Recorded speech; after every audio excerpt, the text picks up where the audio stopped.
Hello again, YouTube. This is Dave the Mechanic back with another video. Today I'm doing rear brake pads on a 2010 Chevy Suburban. That's the rear brake pads. Take a second to look at your brake pads. Make sure they look something like this. This is what the rear brake pads for your 2010 Chevy Suburban and the hardware for it should look. As always, safety first. So we have the vehicle raised up. I'm using the part of the frame towards the back that runs from front to back. But of course, I'm using towards the back because we're doing the back brakes. And I have my jack stand in place already. And I have my vehicle in the air. It's a rear-wheel drive, so it doesn't matter if you break the nuts loose on this one, and the tire shouldn't spin anyways. I'm gonna go ahead and just loosen these by hand. This is just to get the hubcap off. They shouldn't be overly tight to where you have to use a wrench or anything like that. If so, then just use a wrench to break it and screw it the rest of the way.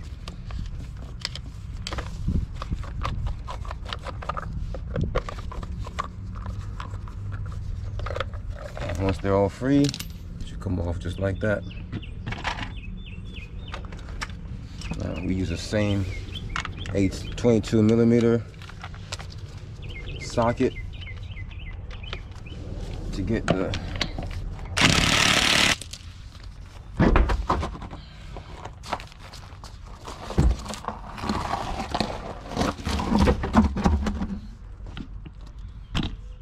Alright, and this is what we have. So we have to remove this caliper so we can reach the brake pads. I have a 13mm socket and ratchet. I'm gonna use that and try to break these free. Okay, I notice this is spinning right here, so I'm gonna go get a wrench and come back to hold that. Okay, so I have my crescent wrench on there. Now I can come back with the ratchet and 13mm socket.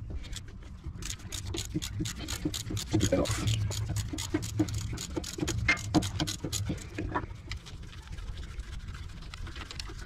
Okay, that's we have it off. Now for the bottom.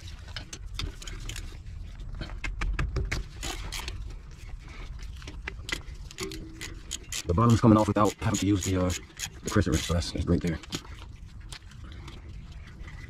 Alright, so we got that out now. We can remove our crescent wrench. Now we can go ahead and pry off our caliper. It's light enough to where I can set that up top. It's not gonna go anywhere. Now I can get my old pads off. Those are real low.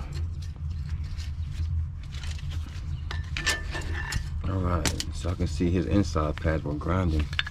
This is where I should tell him to normally get a new rotor, but he already knows his grinding and he says he wants to try to keep his rotor. So hey, what can I do? What can I say?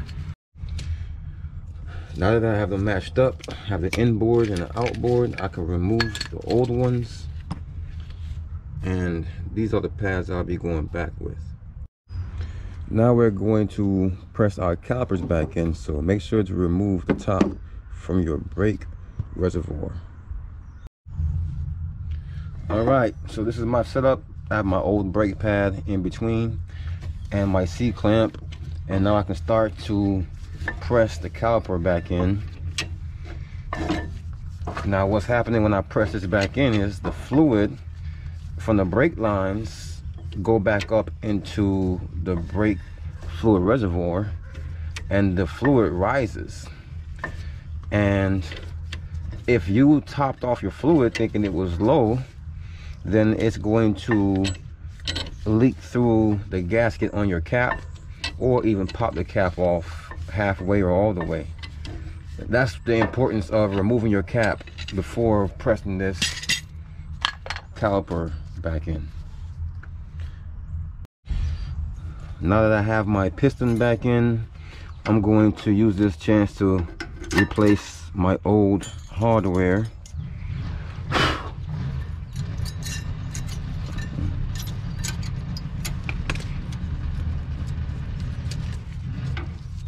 Just use a flathead screwdriver to pop the old one off,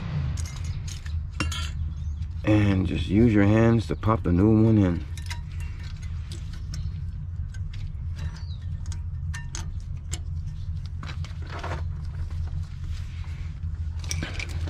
Now you can go ahead and insert your brake pads.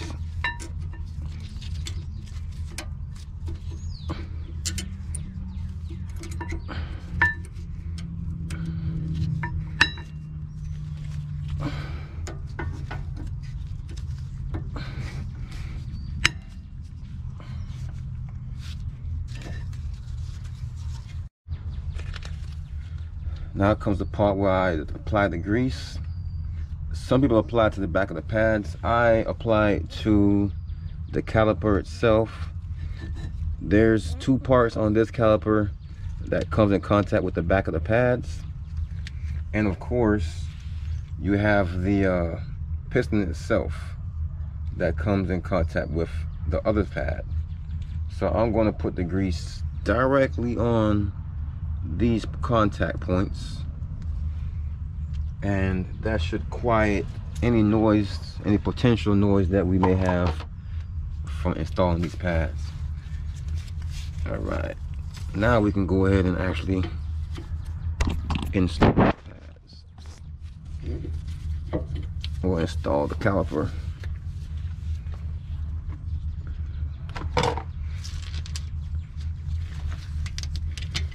Get your bolt started back in,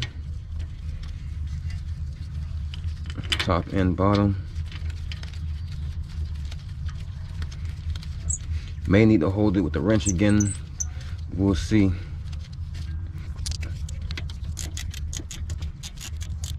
Yep, put the wrench on there.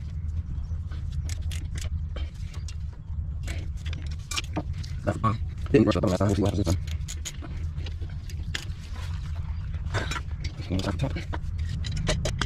Alright. And that now sounds good. Sorry about that.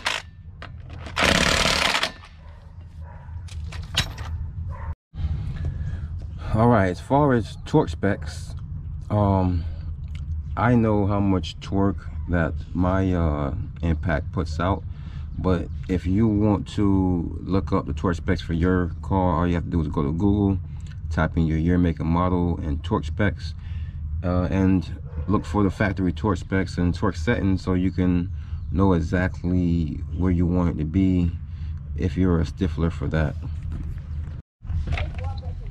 Alright, now it's time to get the hubcap back on. So just do the same thing you did in reverse to get it off.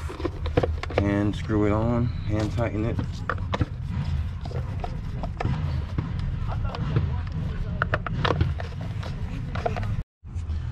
And you can see the fluid is all the way at the tippy top.